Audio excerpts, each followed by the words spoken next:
Assalamualaikum warahmatullahi wabarakatuh. Perkenalkan, nama saya Ananda Narita Malianur dengan NPM 2140602053 dari lokal A2 jurusan Pendidikan Bahasa Indonesia. Kali ini saya akan menjelaskan mengenai metode penelitian kualitatif yang ada pada bab 10, 11, 12, dan 13. Video kali ini juga untuk memenuhi tugas mata kuliah metode penelitian yang diampu oleh Bapak dosen Diki Ramadan. Baik, yang pertama ada masalah fokus judul penelitian dan teori dalam penelitian kualitatif. Pembahasan pertama yaitu kita akan membahas masalah dalam penelitian kualitatif. Setiap penelitian, baik penelitian kuantitatif maupun kualitatif, selalu berangkat dari masalah. Namun, terdapat dalam perbedaan yang mendasar antara masalah dalam penelitian kuantitatif dan masalah dalam penelitian kualitatif. Kalau dalam penelitian kuantitatif, masalahnya itu akan dipecahkan melalui penelitian harus jelas, spesifik, dan selalu dianggap tidak berubah. Tetapi dalam penelitian kualitatif, masalahnya yang dibawa oleh peneliti masih remang-remang, karena bahkan gelap, kompleks, dan dinamis. Oleh karena itu, masalah dalam penelitian kualitatif masih bersifat sementara, tentatif, akan berkembang atau berganti setelah peneliti berada di lapangan. Dalam penelitian kualitatif akan terjadi 3 kemungkinan terhadap masalah yang dibawa oleh peneliti dalam penelitian.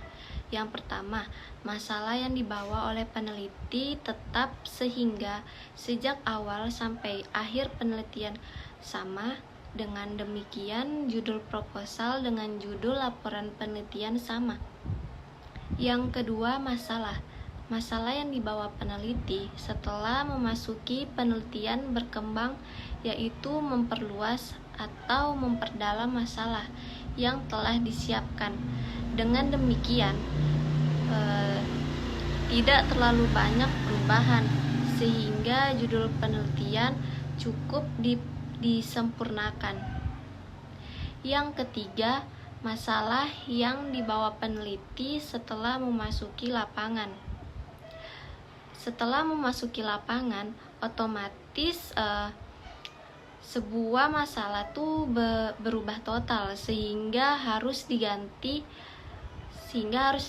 masalah. Dengan demikian, judul proposal dengan judul penelitian tidak sama dan judulnya harus diganti. Dalam institusi tertentu, judul yang diganti ini sering mengalami kesulitan administrasi.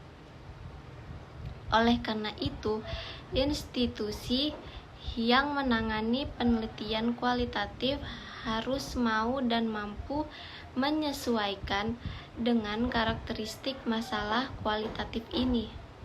Peneliti kualitatif yang merubah masalah atau ganti judul penelitiannya setelah memasuki lapangan penelitian atau setelah selesai, itu merupakan peneliti kualitatif yang lebih baik karena ia dipandang mampu melepaskan apa yang telah dipikirkan sebelumnya, dan selanjutnya mampu melihat fenomena secara lebih luas dan mendalam sesuai dengan apa yang terjadi dan berkembang pada situasi sosial yang diteliti. Kemungkinan masalah sebelum dan sesudah terjun ke lapangan dalam penelitian kualitatif dapat digambarkan seperti contoh gambar di samping. Selanjutnya ada fokus penelitian. Salah satu asumsi tentang gejala dalam penelitian kualitatif adalah bahwa gejala dari suatu proyek itu sifatnya tunggal dan parsial. Dengan Dengan demikian, berdasarkan gejala tersebut, penelitian kualitatif dapat menentukan variabel-variabel yang akan diteliti. Dalam pandangan penelitian kualitatif, gejala itu bersifat holistik atau menyeluruh, tidak dapat dipisah-pisahkan, sehingga peneliti kualitatif tidak akan menetapkan penelitiannya hanya berdasarkan variabel penelitian, tetapi keseluruhan situasi sosial yang diteliti yang meliputi aspek, tempat, pelaku, dan aktivitas yang berinteraksi secara sinergis. Karena terlalu luasnya masalah, maka dalam penelitian kuantitatif peneliti akan membatasi penelitian dalam satu lebih variabel. Dengan demikian, dalam penelitian kuantitatif ada yang disebut batasan masalah. Batasan masalah dalam penelitian kualitatif disebut dengan fokus, yang berisi pokok masalah yang masih bersifat umum. Batasan masalah dan fokus dapat digambarkan seperti gambar di samping. Pembatasan dalam penelitian kualitatif lebih didasarkan pada tingkat kepentingan, urgensi, dan feasibilitas. Masalah yang akan dipecahkan akan dipecahkan selain juga faktor keterbatasan tenaga, dana, dan waktu. Suatu masalah dikatakan penting apabila masalah tersebut tidak dipecahkan melalui penelitian, maka akan semakin menimbulkan masalah baru. Masalah dikatakan urgent apabila masalah tersebut tidak segera dipecahkan melalui penelitian, maka akan semakin kehilangan berbagai kesempatan untuk mengatasi suatu masalah. Masalah dikatakan feasible apabila terdapat berbagai sumber daya untuk memecahkan masalah tersebut. Untuk menilai masalah tersebut, suatu penelitian perlu menilai masalah tersebut penting, urgent, atau feasible, maka perlu dilakukan melalui analisis masalah. Seperti pada gambar di samping, dalam mempertajam penelitian, peneliti kualitatif menetapkan fokus. Spratly menyatakan bahwa yang a focus refer to a single cultural domain or a few related domains. Maksudnya itu adalah bahwa fokus itu merupakan domain tunggal atau beberapa domain yang terkait melalui dari situasi sosial. Dalam penelitian kualitatif, penentuan fokus dalam proposal lebih didasarkan pada tingkat kebaruan informasi yang akan diperoleh dari situasi sosial ataupun langsung terjun ke lapangan begitu. Kebaruan informasi itu bisa berupa upaya untuk memahami secara lebih luas, mendalami tentang situasi sosial, tetapi juga ada keinginan untuk menghasilkan hipotesis atau ilmu baru dari situasi sosial yang akan diteliti. Fokus yang sebenarnya dalam penelitian kualitatif diperoleh setelah peneliti melakukan grand tour observation dan grand to question, atau yang disebut dengan penjelajahan umum. Dari penjelajahan umum ini, peneliti akan memperoleh gambaran yang masih pada tahap permukaan tentang situasi sosial. Untuk dapat memahami secara lebih luas dan rinci peneliti ini, maka perlu mendalami pemilihan fokus penelitian. Selanjutnya ada bentuk rumusan masalah. Berdasarkan level of explanation suatu gejala, maka gejala umum terdapat 3 bentuk rumusan masalah, yaitu rumusan masalah deskriptif, komparatif, dan asosiatif. Dalam penelitian kuantitatif, ketiga rumusan masalah tersebut berkaitan dengan variabel penelitian, sehingga rumusan masalah penelitian sangat spesifik dan akan digunakan sebagai panduan bagi peneliti untuk menentukan landasan teori, hipotesis, instrumen, dan teknik analisis data. Selanjutnya, dalam penelitian kualitatif seperti yang telah dikemukakan, rumusan masalah yang merupakan fokus penelitian masih bersifat sementara dan akan berkembang setelah peneliti masuk ke lapangan atau situasi sosial tertentu. Namun demikian, setiap peneliti, baik peneliti kuantitatif maupun kualitatif, harus membuat rumusan masalah. Berikutnya kita akan masuk dalam judul penelitian kualitatif. Judul dalam penelitian kualitatif pada umumnya disusun berdasarkan masalah yang telah ditetapkan. Dengan demikian, judul penelitiannya harus sudah spesifik dan mencerminkan berbagai sumber masalah dari permasalahan dan variabel yang akan diteliti. Judul penelitian kuantitatif digunakan sebagai pegangan peneliti untuk menetapkan variabel yang akan diteliti, teori yang akan dilakukan, instrumen penelitian yang dikembangkan, teknik analisis data, serta kesimpulan. Dalam penelitian, peneliti masih bersifat sementara dan bersifat holistik, atau artinya menyeluruh. Maka kualitatif karena masalah yang dibawa oleh judul dalam penelitian kualitatif yang dirumuskan dalam proposal juga masih bersifat sementara dan akan berkembang setelah memasuki lapangan, atau judul laporan penelitian kualitatif yang baik justru berubah atau mungkin diganti. Judul penelitian kualitatif yang tidak berubah berarti peneliti belum mampu menjelajah secara mendalam terhadap situasi sehingga belum mampu mengembangkan pemahaman yang luas dan mendalam terhadap situasi sosial yang diteliti. Selanjutnya kita masuk dalam teori dalam penelitian kualitatif. Semua peneliti bersifat ilmiah, oleh karena itu semua peneliti harus berbekal teori.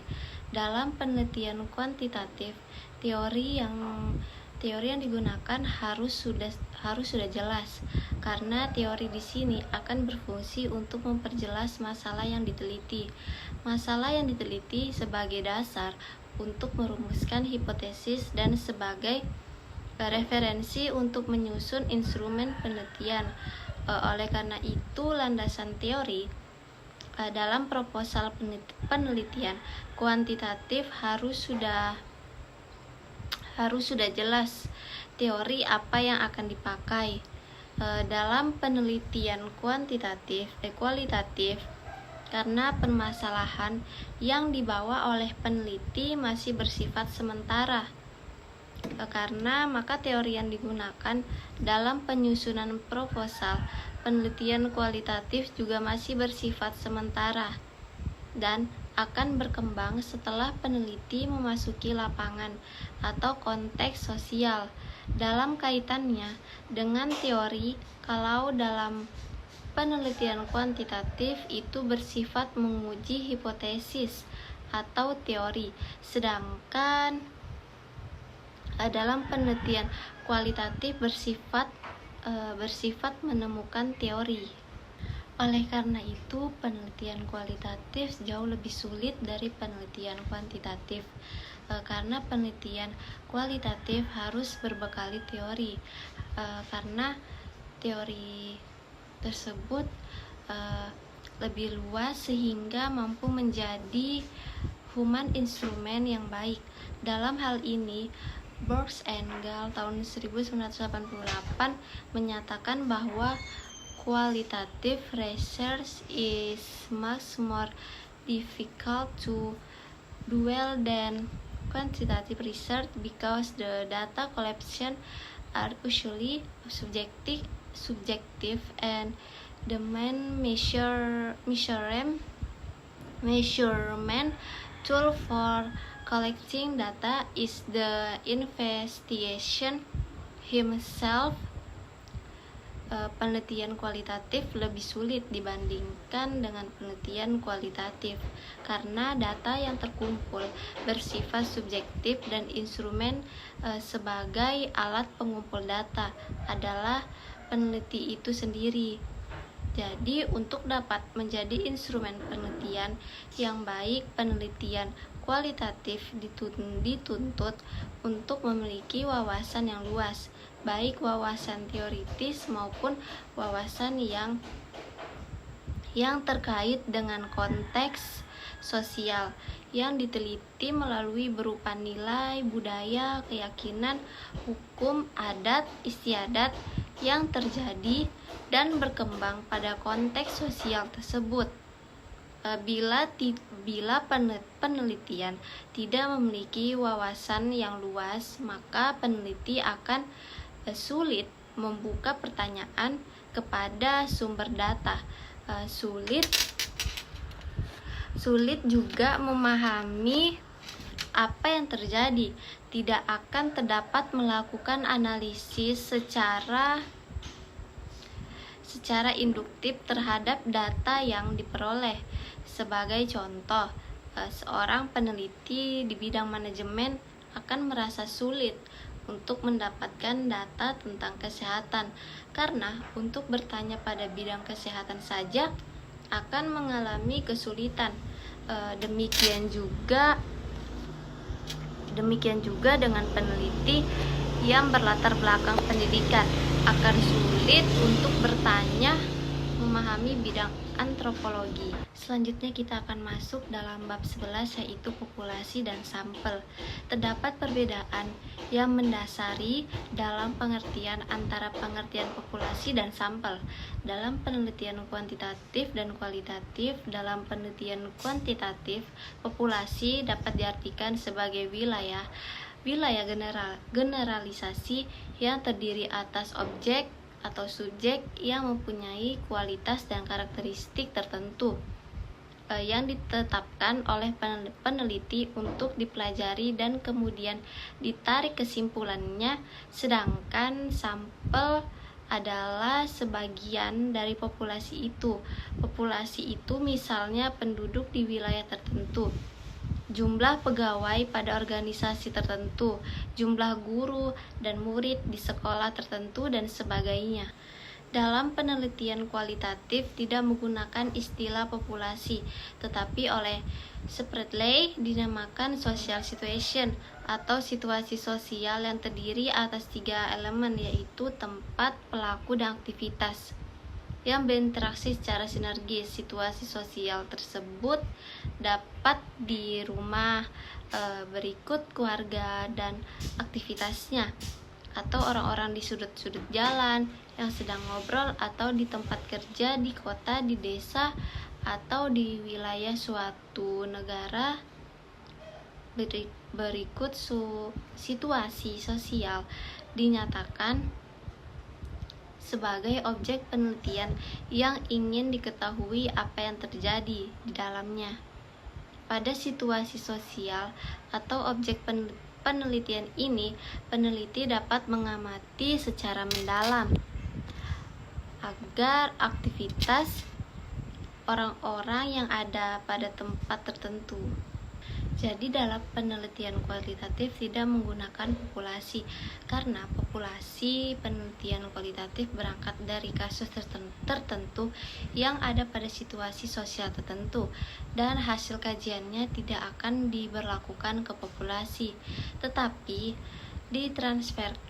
ditransferkan ke tempat lain pada situasi sosial yang memiliki kesamaan dengan situasi sosial pada kasus yang dipelajari.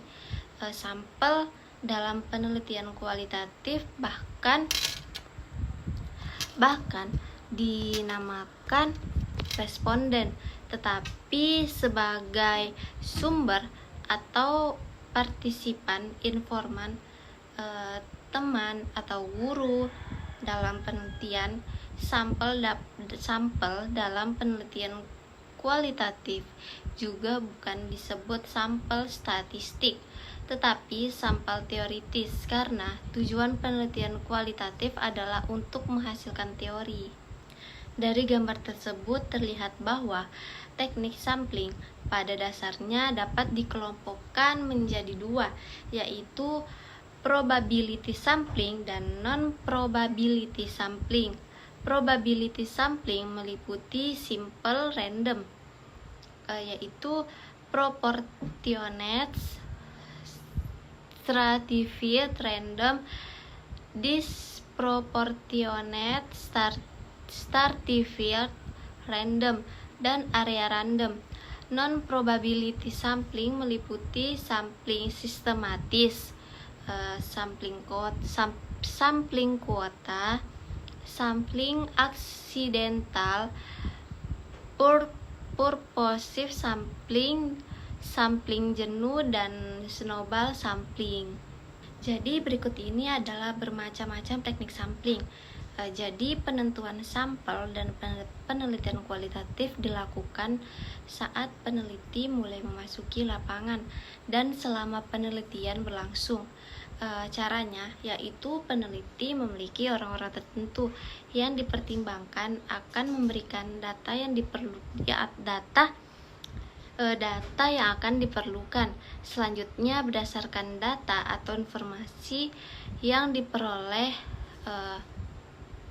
dari sampel sebelumnya itu, peneliti dapat menerapkan sampel lainnya yang dipertimbangkan akan memberikan data yang lebih lengkap. Selanjutnya kita akan masuk pada bab 12, yaitu instrumen dan teknik pengumpulan data. Yang akan kita bahas pertama yaitu instrumen penelitian. Seperti telah dikemukakan pada bab sebelumnya bahwa terdapat dua hal utama yang mempengaruhi kualitas hasil penelitian, yaitu kualitas instrumen penelitian dan kualitas pengumpulan data. Dalam penelitian kuantitatif, kualitas instrumen penelitian berkenaan dengan validitas dan reliabilitas instrumen, dan kualitas pengumpulan data berkenan ketepatan cara-cara yang digunakan untuk mengumpulkan data. Oleh karena itu, instrumen yang telah teruji validitas dan reliabilitasnya belum tentu dapat menghasilkan data yang valid dan reliable apabila instrumen tersebut tidak digunakan secara tepat dalam pengumpulan datanya. Instrumen dalam penelitian kuantitatif dapat berupa tes, pedoman wawancara, pedoman observasi, dan kuesioner. Dalam penelitian kualitatif, yang menjadi instrumen atau alat penelitian adalah peneliti itu sendiri. Oleh karena itu, peneliti sebagai instrumen juga harus divalidasi. Seberapa jauh peneliti kualitatif siap melakukan penelitian yang selanjutnya terjun ke lapangan. Validasi terhadap peneliti sebagainya instrumen meliputi validasi terhadap pemahaman metode penelitian kualitatif, penguasaan wawasan terhadap bidang yang diteliti. Kesiapan peneliti untuk memasuki objek penelitian baik secara akademik maupun logistik yang melakukan validasi melalui evaluasi diri. Seberapa jauh pemahaman terhadap metode kualitatif, penguasaan teori, dan wawasan terhadap bidang yang diteliti, serta kesiapan dan bekal memasuki lapangan. Selanjutnya kita akan masuk dalam teknik pengumpulan data. Teknik pengumpulan data merupakan langkah yang paling strategis dalam penelitian karena tujuan utama dari penelitian adalah mendapatkan data. Tanpa mengetahui teknik pengumpulan data, maka peneliti tidak akan mendapatkan data yang memenuhi standar data yang ditetapkan. Tetapi pengumpulan data dapat dilakukan dalam berbagai setting, berbagai sumber, dan berbagai cara. Bila dilihat dari settingnya, dapat dilihat dikumpulkan pada setting alamiah pada laboratorium dengan menggunakan eksperimen di rumah dengan berbagai responden pada suatu seminar, diskusi di jalan, dan lain-lain. Bila dilihat dari sumber datanya, maka pengumpulan data dapat menggunakan sumber primer dan sumber sekunder. Sumber primer adalah sumber data yang langsung memberikan data kepada pengumpulan data, dan sumber sekunder merupakan sumber yang tidak langsung memberikan data kepada pengumpul data, misalnya lewat orang lain atau lewat dokumen. Selanjutnya, bila dilihat dari segi cara atau teknik pengumpulan data, maka teknik pengumpulan data dapat dilakukan dengan observasi, interview, kuesioner, dan dokumentasi dari gabungan keempatnya. Begitu. Bermacam-macam teknik pengumpulan data ditunjukkan pada gambar di samping ini. Berdasarkan gambar tersebut terlihat bahwa secara umum terdapat 4 macam teknik pengumpulan data, yaitu observasi, wawancara, dokumentasi, dan gabungan dalam penelitian kualitatif.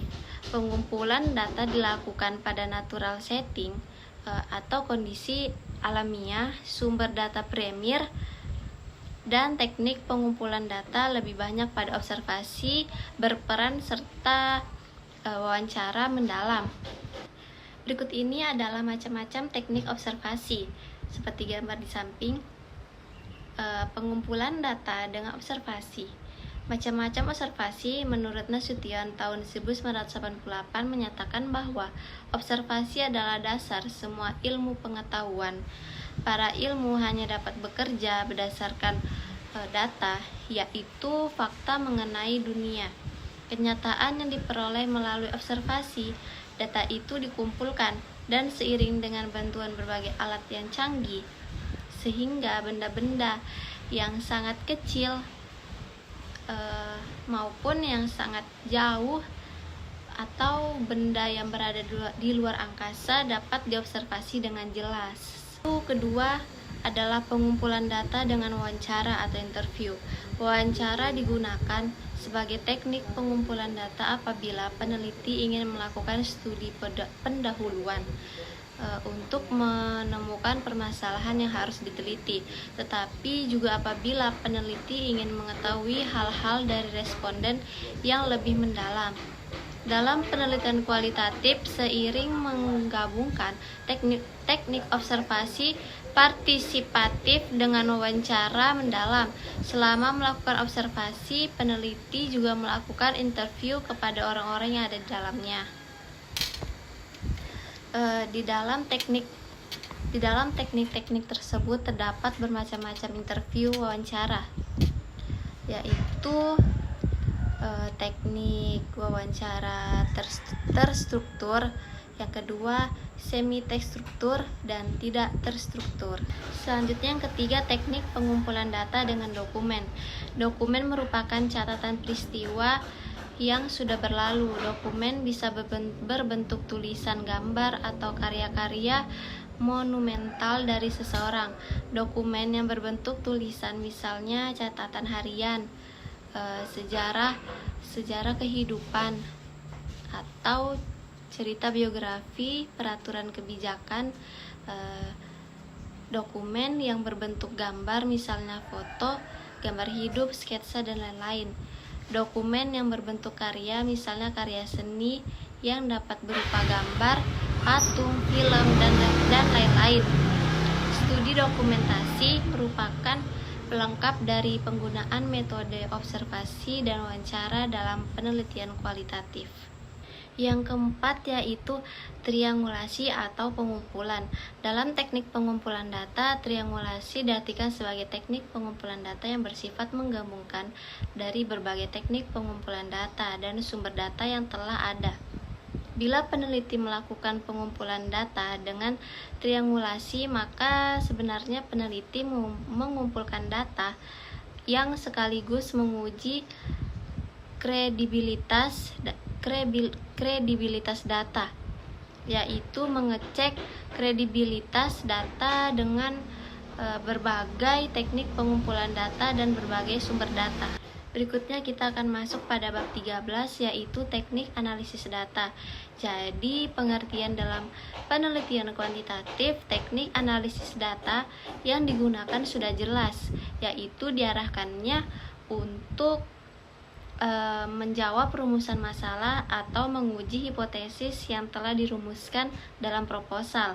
Karena datanya kuantitatif, maka teknik data untuk menggunakan metode statistik yang sudah tersedia. Misalnya akan menguji hipotesis hubungan antara dua variabel. Bila datanya ordinal, maka statistik yang digunakan adalah korelasi Spearman rank. Sedangkan bila datanya interval atau ratio, digunakan korelasi Pearson product moment.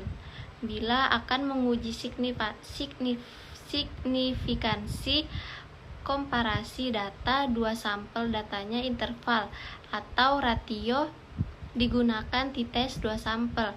Bila datanya nominal, digunakan chi kuadrat. Selanjutnya, bila akan menguji hipotesis komparatif lebih dari dua sampel, datanya interval, digunakan analisis varian.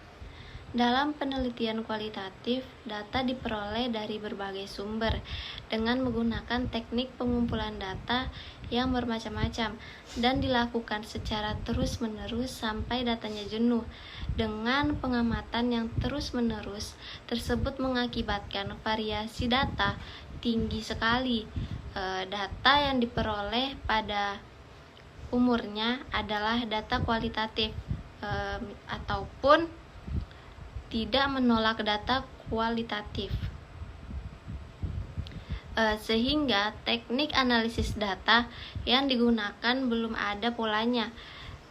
Jadi oleh karena itu sering mengalami kesulitan dalam melakukan analisis.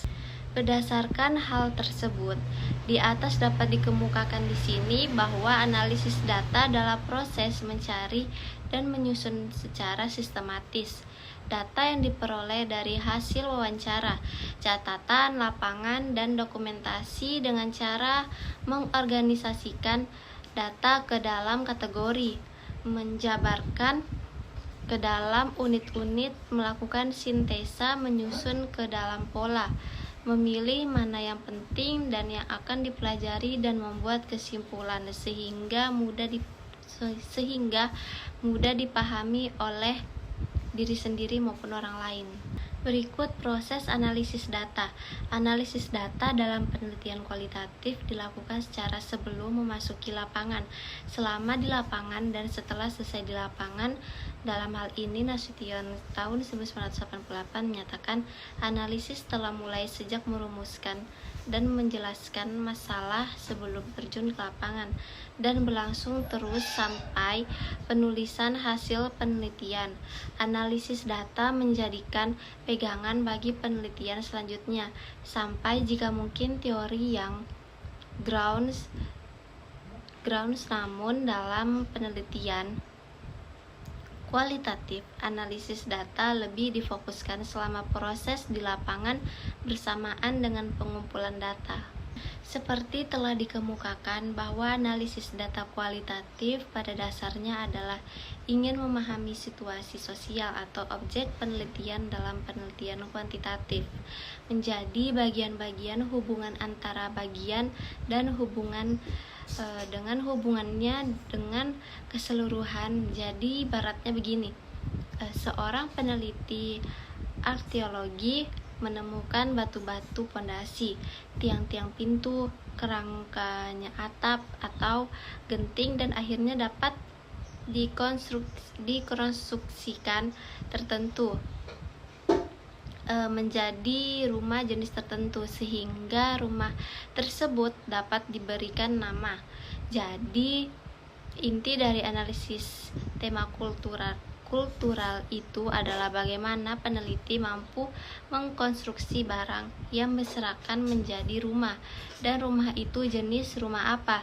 Misalnya rumah itu adalah rumah pedagang lembu. Jadi tema budayanya adalah rumah pedagang lembu dalam penelitian kualitatif yang baik. Justru judul laporan penelitian tidak sama dengan judul dalam proposal.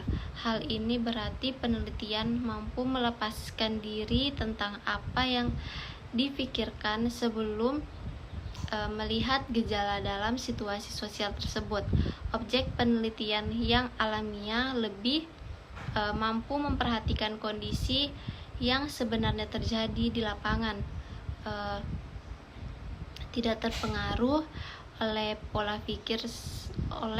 pikir sebelum peneliti ke lapangan. Dengan menemukan judul baru dalam laporan penelitian, berarti peneliti telah melakukan analisis tema dan temanya diwujudkan dalam judul penelitian. Mungkin segitu saja materi yang dapat saya sampaikan, kurang lebihnya mohon dimaafkan. Wabillahi taufik wa hidayah. Wassalamualaikum warahmatullahi wabarakatuh.